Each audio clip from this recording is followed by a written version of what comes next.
চীনের রাজধানী বেইজিং এখন হিউম্যানমেড রোবট উন্নয়নের অন্যতম প্রধান কেন্দ্র। মানব জীবনের নানা কাজে সহায়তা করতে এসব রোবটকে বাস্তব পরিবেশে কাজের উপযোগী করে তুলতে চলছে বিশেষ প্রশিক্ষণ।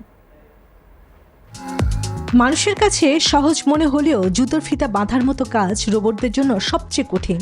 এই দক্ষতা শেখাতে বারবার প্রদর্শনের মাধ্যমে প্রশিক্ষণ দেওয়া হয়। রাজধানী বেইজিংয়ে রোবট স্কুলের ভেতরে বাস্তব কাজের জন্য হিউম্যানয়েড রোবটদের প্রশিক্ষণ দেওয়া হচ্ছে।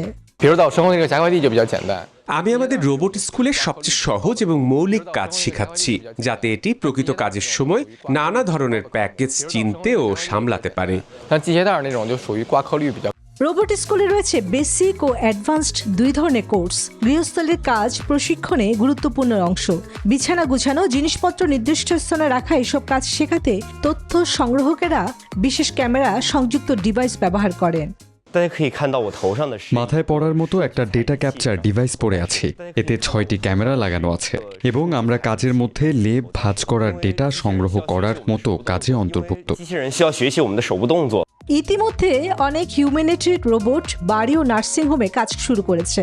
ভবিষ্যতে রান্নাঘর, হোটেল, বিমানবন্দর ও রেল স্টেশনের মতো কর্মব্যস্ত স্থানে একঘেয়ে ও শ্রমসাধ্য কাজের বড় অংশই রোবট সামলাবে বলে আশা করছেন সংশ্লিষ্টরা। চন্দ্রা, নিউজ 24।